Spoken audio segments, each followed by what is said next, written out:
Bonsoir à tous et bienvenue dans votre journal sur ITV dans l'actualité de ce jeudi. Des images rares voire inédites, des témoignages renversants. ITV en immersion dans le CTE de l'hôpital Idriss Pouye de Grand Yoff pour vous montrer les réalités dans ces centres de traitement. La troisième vague est son lot de morts. 4 femmes enceintes sont décédées du Covid-19 au cours de leur accouchement. Elles faisaient partie des 22 recensés à l'hôpital de Pikine et à celui de Rufisque. Les détails à suivre. Le petit commerce sur l'avenue Charente Diop à l'épreuve de la fermeture du campus. Les lieux sont donc fermés en raison de la propagation du Covid-19. Nous sommes allés voir les boutiques aux alentours et le manque à gagner est énorme.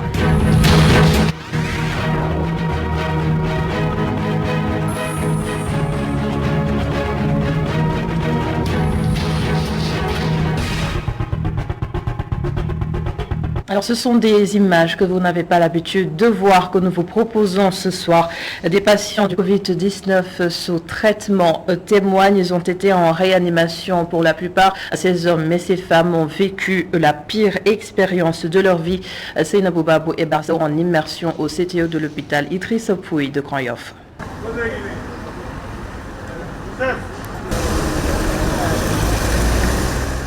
Hôpital général Idriss Pouye de Grand Yoff, naturellement, l'accès au centre de traitement des épidémies est soumis à des précautions strictes.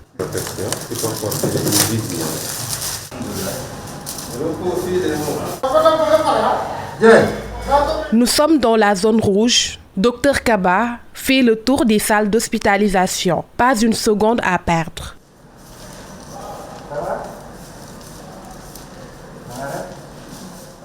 Parmi ces patients, un jeune Congolais, âgé de 31 ans, il est resté 3 semaines en réanimation et pourtant, il ne présente aucune comorbidité.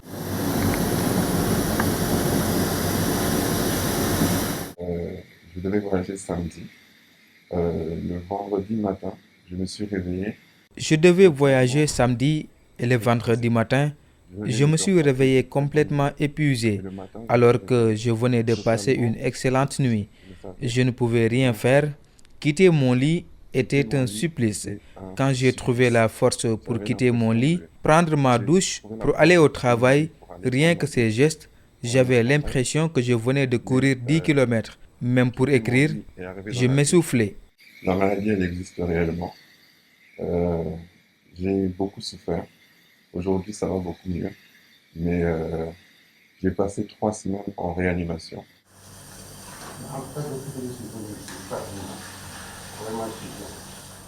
L'interdiction des rassemblements n'est pas anodine. Ce septuagénaire a contracté le virus lors de l'enterrement de son frère, décédé des suites du coronavirus. Il a beaucoup souffert en raison de sa maladie chronique, le diabète.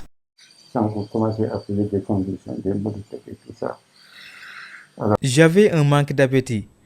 Je ne pouvais plus manger. Je ne pouvais plus boire. Je n'arrivais plus à tenir. C'était douloureux. Quand on a fait le test, on a vu que je suis positif. C'est en ce moment-là qu'on a commencé à m'administrer de l'insuline. Ils ont commencé le traitement, mais il n'y avait pas d'amélioration. J'avais tellement mal que je voulais mourir pour me débarrasser de cette douleur. Je ne dormais pas et quand il m'arrivait de dormir, j'avais l'impression de délirer. Vraiment, ça me tenait tellement que moi, je voulais même mourir que de continuer à vivre comme ça. Les femmes enceintes ne sont pas épargnées. À 8 mois de grossesse, elle est atteinte.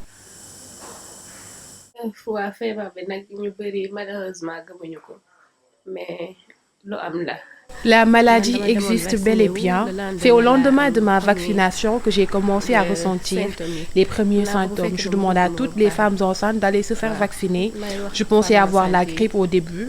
Je buvais du jus de bouille et autres. C'est quand j'ai commencé à être essoufflée. Quand on m'a fait un scanner, c'est de là que j'ai su que j'étais infectée.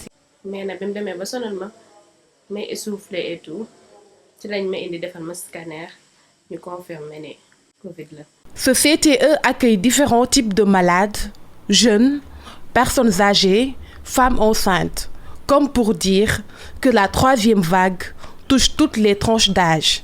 Avec le nombre trop élevé de malades à surveiller, le personnel de l'hôpital Idrissa Pouye n'est pas loin d'être à bout de souffle. Le variant Delta ne connaît ni âge, ni sexe, encore moins de statut social. Une des particularités de cette troisième vague, le nombre important de jeunes en réanimation. Ce n'est pas toutes les femmes en état de grossesse avancée développent également des formes sévères. Je vous propose de suivre les précisions du docteur Hausa Kaba, urgentiste et coordonnateur du centre de traitement de l'hôpital Idrissa Pouye. Pratiquement, on retrouve tous les tranches d'âge. Ce qui est frappant cette fois-ci, c'est que lors de la première et de la deuxième vague, on a eu aussi des sujets jeunes qui ont été hospitalisés, mais qui étaient presque asymptomatiques. Mais ce qui nous frappe cette fois-ci, c'est surtout le fait que ce soit des sujets jeunes et qui développent des formes graves malgré qu'il n'y ait pas d'autres pathologies, c'est-à-dire qu'ils n'ont pas d'autres comorbidités. Je pense que vous avez eu le témoignage d'un patient qui est hospitalisé actuellement à 31 ans. Donc aucune comorbidité qui vient dans un tableau de détresse respiratoire avec une atteinte pulmonaire estimée à 80%. Lors de la première et la deuxième vague, comme je l'ai eu à le dire, on a reçu aussi des patients jeunes, mais ils ne développaient pas des formes graves ou des formes compliquées. Mais aujourd'hui, on a vu des sujets jeunes, 30 ans, 25 ans, qui développent des formes graves et qui se retrouvent des fois à la réanimation. Et il y a certains même qui en décèdent. L'autre chose qui nous a surtout frappé, c'est chez les femmes enceintes, presque à terme, à 8 mois de grossesse, qui développent une forme sévère, le plus souvent, 50 à 75% d'atteinte pulmonaire. Une immersion au centre de traitement de l'hôpital Grand Yoff à suivre en long et en large très bientôt sur ITV. Depuis le début de la troisième vague, 4 femmes sont décédées du Covid-19 au cours de leur accouchement. Elles faisaient partie des 22 autres femmes enceintes recensées à l'hôpital de Pikine et à l'hôpital Youssou Mbargane de Rufisque. Ce sont là les révélations du professeur Abdoulaziz Diouf, gynécologue obstétricien à l'hôpital de Pikine. Écoutez.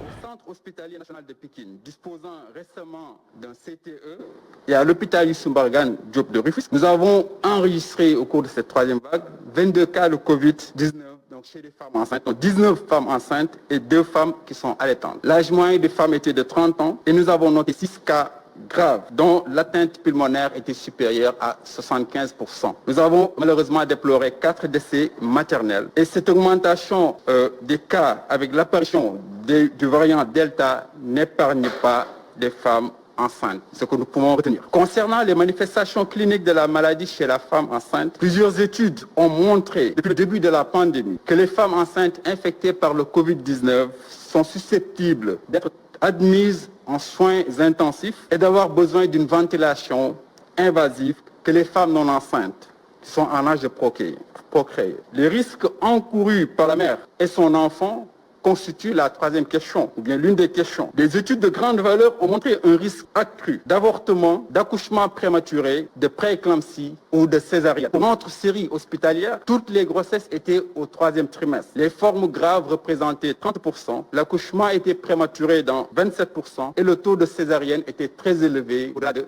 42%. Et parmi les femmes qui n'ont pas encore accouché, que nous suivons jusqu'à présent, nous avons remarqué quelques cas d'hypotrophie fœtale et d'oligoamnios. Et comme nous l'avions annoncé, 4 femmes enceintes ont perdu la vie. La vaccination des femmes enceintes réduit non seulement la morbidité et la mortalité maternelle, mais réduit également la morbidité fœtale due aux accouchements prématurés. Et ce n'est plus un mythe. Les personnes souffrant de maladies respiratoires chroniques sont souvent admises en réanimation en cas de contamination. Ce sont donc des cibles fragiles, les asthmatiques, ceux qui souffrent de bronchite et ceux qui ont des insuffisances respiratoires. Plus de détails avec le professeur Nafissatou Martouré, chef du service pneumologie de l'hôpital Fann. Donc, depuis le début de la pandémie à Covid, même lors de la première vague et encore plus lors de cette troisième vague, que ce sont des personnes considérées comme fragiles face à l'infection à Covid. Pourquoi ? Parce qu'ils ont une pathologie respiratoire et si sur cette pathologie respiratoire vient se greffer une infection à Covid, ils peuvent présenter des complications qui peuvent poser problème. Et ces complications peuvent être liées, certes, à l'infection à Covid, mais peuvent être liées à un déséquilibre de la maladie respiratoire chronique par cette infection à Covid, ce qui peut entraîner une sommation de symptômes qui peut arriver à un stade de forme compliquée, parfois nécessitant une réanimation. Donc, il est extrêmement important que ces personnes se connaissent comme personnes fragiles et qu'ils prennent les dispositions nécessaires pour que cette infection à Covid ne les atteigne pas, ou bien quand ils l'ont, qu'ils ne développent pas des formes graves de Covid. Les personnes asthmatiques, les personnes bronchitiques ou avec fibrose ou bien avec une insuffisance respiratoire chronique doivent obligatoirement continuer à se faire suivre dans les structures de santé, parce que ce sont des pathologies avec lesquelles ils vivent et avec lesquelles ils vont continuer à vivre. Donc l'infection à Covid ne devrait pas leur faire peur au point de ne pas aller fréquenter les structures sanitaires ou voir leur médecin pour un suivi de leur pathologie. Ils peuvent prendre tous les vaccins qui sont disponibles dans notre pays, le vaccin Sinopharm, le vaccin AstraZeneca et le vaccin Johnson & Johnson. À noter dans le bulletin santé du jour, 9 décès supplémentaires, 63 cas graves et 656 nouvelles contaminations. Vous êtes nombreux à penser que la prise en charge du coronavirus est totalement gratuite. C'est un non. Les patients hospitalisés achètent eux-mêmes leur traitement. Des Sénégalais se disent scandalisés par cela, d'autant que la gestion des fonds force Covid-19 est toujours source de polémique. De l'Armali, reportage dans les rues de Dakar. Kader Goudiaby travaille dans un hôtel. Il est en chômage technique à cause de la Covid-19 depuis l'année dernière. Devant un kiosque avec ses amis, sans masque, il ignore que le patient atteint de Covid-19 se prend lui-même en charge. Je viens d'en être informé. Je viens de savoir que les patients du Covid se prennent eux-mêmes en charge. Cela doit donc nous inciter à plus nous protéger en respectant les mesures barrières. Youssouf, lui, était convaincu que les frais médicaux sont totalement pris en charge par l'État pour les malades de Covid-19.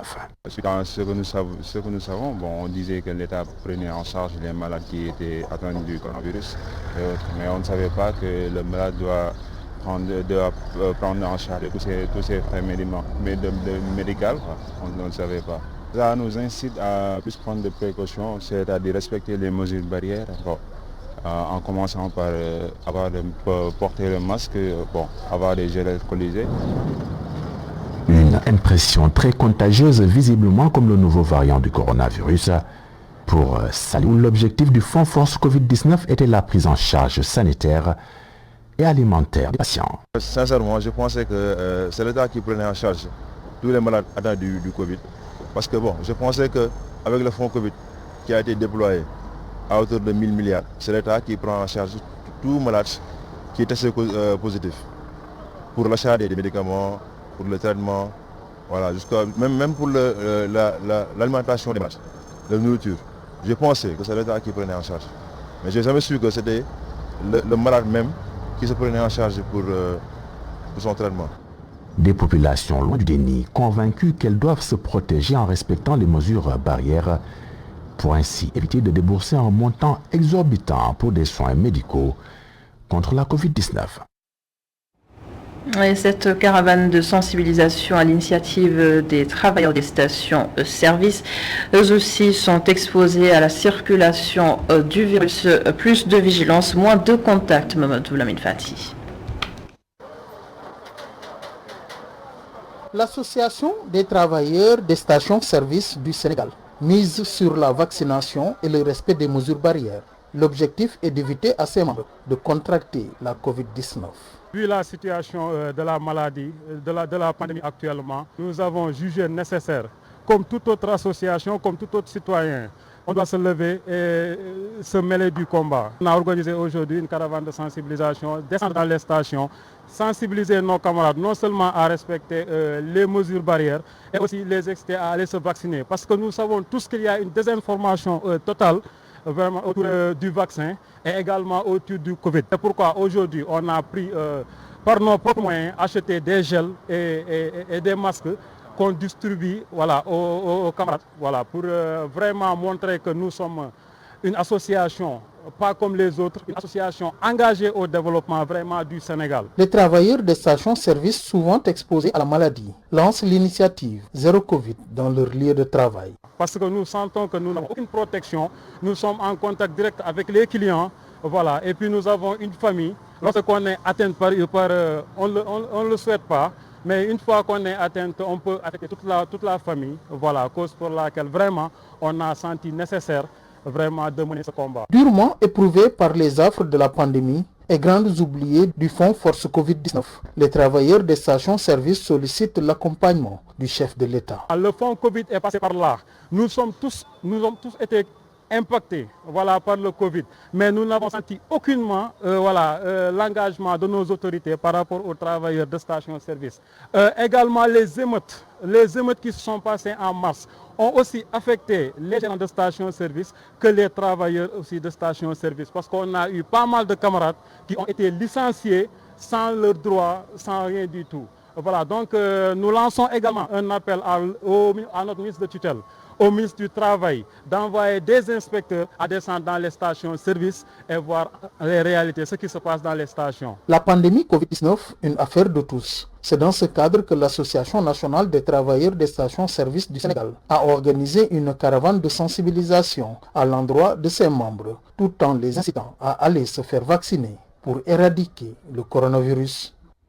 Et voici notre conséquence de la crise sanitaire. L'université Cheikh Anta Diop de Dakar a fermé ses portes depuis le 5 août dernier. Les activités aux alentours de l'UCAD sont naturellement au ralenti.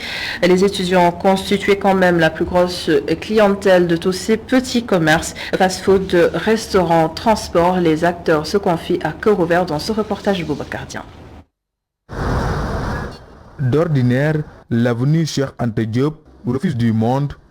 La circulation dense, mais ce jeudi, c'est tout le contraire. Mohamed prépare des commandes. Il en reçoit très rarement depuis la fermeture du campus social et pédagogique de l'UCAD. Un manque à gagner pour lui. Nous nous débrouillons pas mal, mais les choses ne marchent pas comme avant. Nous gérons malgré nous. Deuxième. Non loin de lui, Mami aussi est dans la même situation.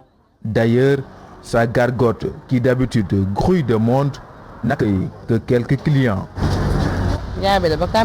Depuis la fermeture du campus social, nos activités marchent à pas de caméléon. Plus rien ne va. Nous gagnons de moins en moins. Tout de même, nous sommes habitués à ce genre de situation. Face à une telle situation, Mohamed Sow n'exclut pas d'aller voir ailleurs. Si ça continue ici, je ne pourrais pas supporter. Si on fait un travail, c'est pour gagner quelque chose en retour. En plus, le temps ne nous attend pas. Mohamed Sow et Mami ne sont pas les seuls dans ce cas. Les conducteurs de Ndiagandiaï aussi, tous, attendent avec impatience la réouverture prochaine de l'université Cheikh Anta Diop de Dakar. Merci Boubacar Dian pour ce reportage. Tout autre chose, depuis quelques semaines, des usagers de Orange Money se plaignent d'une surfacturation dans les transferts hors secteur. Ceux qui en ont fait l'expérience s'en veulent à l'opérateur de téléphonie Orange. Le reportage de Mme Abdou Kassé. L'impossibilité de faire un envoi direct en proche éloigné provoque l'ire des clients d'Orange. Désormais, pour expédier de l'argent hors de sa zone géographique, l'usager est contraint de faire d'abord le dépôt sur son propre compte pour pouvoir ensuite l'envoyer. Inacceptable, réagit ce monsieur. Il entendait juste les rumeurs ça et là, mais au sortir de ce multiservice à face, il n'en revient pas. J'en ai entendu parler, mais je ne croyais pas. Mais maintenant, j'ai vécu l'expérience tout à l'heure. Ça fait juste 5 minutes que je voudrais faire mais je pense que ce n'est pas normal. Et ce que Orange Money est en train de faire est inacceptable. Il faut que je lance un défi à l'autorité de régulation, l'ARTP, faire tout et que les Sénégalais se mobilisent derrière pour que cette forfaiture-là ne passera pas cette fois-ci. On vous fait payer 2 fois le transfert et la réception aussi du fonds. Ce n'est pas normal. Je trouve ça un peu inacceptable. La gérante des lieux confirme ses dires. Oui, effectivement, c'est ça. Orange, depuis 2 à 3 semaines, c'est ce phénomène qu'ils ont fait, sans nous aviser. Sans nous aviser. Nous, on n'est pas au courant. Hop, un bonjour, on vous a... sans nous aviser. Ils le font quand un client vient. Maintenant, s'il n'est pas dans cette zone, par exemple à face, il faudrait que vous mettiez le dépôt sur le client pour que le client puisse faire son transfert. Maintenant, le client, il va payer les frais d'envoi et les frais de retrait. Donc, il est obligé de payer 2 fois. Il est obligé de payer 2 fois. Alors que c'est pas normal. Selon elle, la société a réduit leur commission de façon unilatérale. Déjà, avec Orange, on gagne absolument rien. Absolument rien du tout. On a diminué nos commissions, alors que ça ne nous arrange pas. Ce monsieur, lui, a pour sa part fait l'expérience il y a de cela plusieurs jours. Il trouve cette politique dite zonage déloyal. Après la tabassée, j'ai envoyé une somme à mon frère, mais ils m'ont fait payer 2 facturations. Oui, ce qui n'est pas normal. Moi-même, j'ai posé beaucoup de questions. Pourquoi ça? Oui, pourquoi ça? Dans quel pays nous sommes? Dans quel pays nous sommes? Tu viens, tu payes. On te dit que maintenant, encore, il y a ceci, il y a cela. Encore, tu payes encore. Et monsieur, regardez-moi ça. Regardez-moi ça. Comment c'est dur? Comment c'est dur? Et puis ici, les gens vivent, les gens, on peine. En début juillet dernier, face à une concurrence âpre de l'américaine Wave, Orange Money avait procédé à une réduction de ses tarifs de 80% sur les frais de retrait d'argent et par code. Avec cette nouvelle pratique de la double facturation, nos interlocuteurs estiment que la société est revenue en catimini sur sa décision. Et nous avons essayé de joindre Orange Sénégal, mais aucune réponse pour le moment. La note sport de cette édition du basket, nous parlons justement du match qui opposait hier le Sénégal et le Rwanda. Score 85-60. Le coach des Lions, Boniface Ndong, estime que le Rwanda était un bon adversaire. Il espère tout de même un meilleur match samedi face à la Guinée avec l'arrivée de Gorgui Sidien et Pierre Henry. On l'écoute. Pour nous, c'était plutôt d'essayer de relever le rythme d'hier. C'est pour ça qu'aujourd'hui, on a essayé de jouer un peu plus vite, de bouger la balle un peu. Donc, dans la mentalité de continuer à grandir. Donc, ce que j'ai dit à mes joueurs avant ce match, c'est d'essayer d'être mieux qu'hier. Voilà. Et il y a des choses qui se sont améliorées. Je pense, certaines choses, par exemple, les pertes de balles, on avait 18 hier ou 17. Aujourd'hui, je pense qu'on a eu 12. Le rebond offensif, on avait 5. On voulait avoir 10. On est tombé à 10. Donc, le pourcentage des 3 points, je n'ose même pas le dire. Bon, on a tiré mieux que les lancers francs. Donc, qui est un problème, hein, qu'on continue à travailler tous les entraînements. Hier, on était à 70, aujourd'hui, on est à 40 et quelques. Parce que pour juger une équipe, il faut jouer des matchs. Et je pense que la Guinée et le Rwanda sont une opposition d'une équipe qui va jouer à l'afro-basket. Donc, je pense que c'est le meilleur qu'on a et on va l'utiliser au maximum. Si j'avais le choix, j'allais jouer les meilleures équipes. Par exemple le Rwanda, le Nigeria ou je sais pas, la Tunisie. Mais bon, nous savons tous qu'avec la situation du Covid, c'est pas évident, tu vois, d'avoir des tournois. Donc nous avons raté l'Allemagne, par exemple, nous avons raté les Jacques, qui auraient été des matchs peut-être très très importants pour nous. Mais c'est ce qu'on a, on n'aura pas d'autre chose, donc on essaie de s'adapter avec. Je sais que nous aurons une opposition plus dure à Kigali, mais la seule préparation que je peux faire, c'est mentale et continuer à pousser le jour. Tu vois? Donc, on a été plus intense aujourd'hui, je veux qu'on soit plus intense demain. Et Cher Sarr se cherche encore dans ce tournoi de Dakar. Le sélectionneur du Rwanda apprécie la prestation de ses joueurs hier face au Sénégal, qu'il considère d'ailleurs comme l'une des équipes favorites du prochain Afrobasket. Ses impressions recueillies par Sekou Seydi et Augustin Mandan. Donc c'est très important de jouer des matchs d'entraînement parce que Rwanda n'a pas l'habitude de jouer des matchs d'entraînement. Souvent ils font 15 jours de préparation ou 18 et aller jouer. Maintenant, quand je suis arrivé, j'ai dit il faut changer, il faut participer à des tournois, jouer contre des équipes, se mesurer, faire des ajustements et ça nous permet de comprendre le jeu véritable africain. Bon, c'est vrai qu'on a des jeunes qui sont aux États-Unis, 19 ans, 20 ans, 21 ans, 22 ans. On n'a que deux, comme on appelle, gens en fait, expérimentés, quoi, Kenny et Aristide. Mais tout le reste, ils sont très jeunes. Donc nous, il faut les mettre dans le bain, quoi, les amener dans des tournois comme ça, pour qu'ils se mesurent, pour qu'ils comprennent le véritable jeu. Donc, maintenant, ils se sont mesurés, et je pense qu'ils ont compris. Non, il vit au Canada, et il a 22 ans, Tony, il a 23 ans, il vient juste de sortir du collège. Donc il n'a jamais joué. Donc c'est ces gens de jeux que nous avons, ils vont grandir dans ces tournois. Parce que notre objectif c'est de la performance. Et la performance c'est un processus très long, mais je pense qu'ils vont arriver à comprendre le jeu si on joue des tournois comme des équipes, de grandes équipes comme le Sénégal, et comme la Guinée aussi, une Guinée qui sont renforcées avec des joueurs de Pro A, Pro B qui sont en France. Donc ça nous permet de rencontrer des challenges. C'est ça l'important de participer à ce tournoi. Et dans le reste de l'actualité, rappel à Dieu du Khalife général des Layènes, Chérif Abdoulaye Tiaoulaye, une délégation de E-Media Invest s'est rendue à Yoff Diamalaye en fin de journée. La délégation conduite par le directeur général Mamadou Ibra Kane a présenté les condoléances du groupe au porte-parole du nouveau Khalife Mohamedou Makhtar Laye. C'était aussi le lieu d'échange fructueux autour principalement de la nécessité de recentrer les valeurs bien de chez nous. La suite du journal.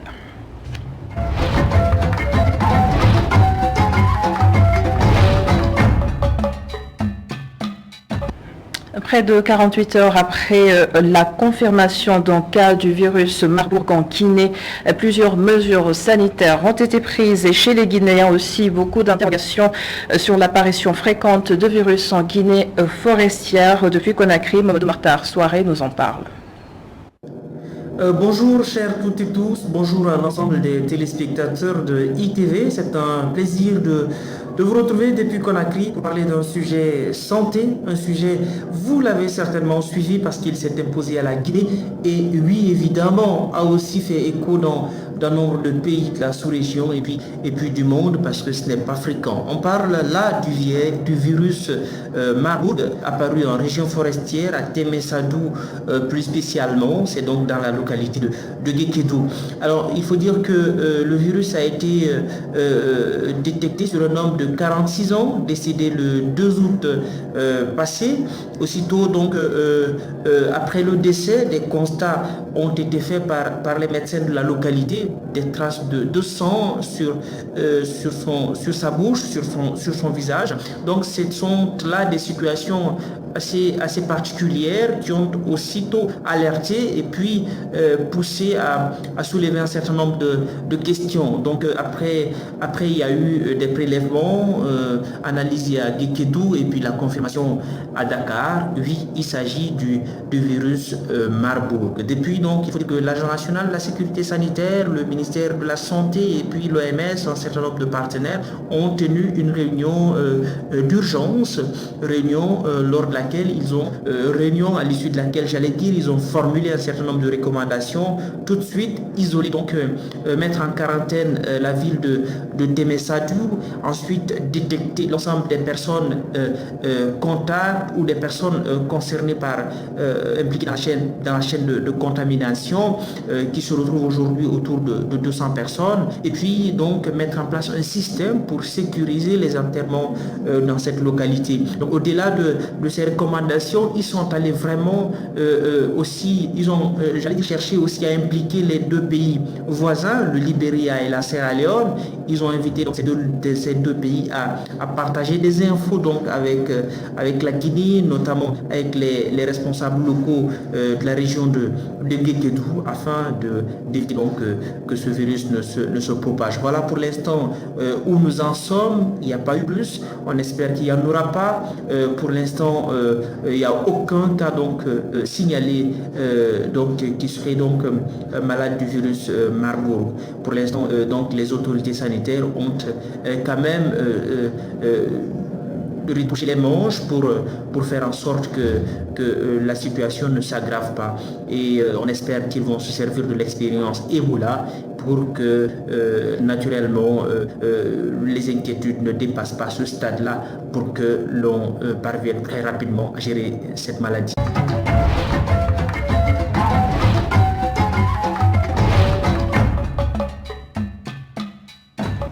Et c'est la fin de ce journal. Merci de l'avoir suivi. Merci à l'ensemble des équipes en régie. Bonne suite des programmes sur nos antennes et je vous souhaite de passer une excellente soirée.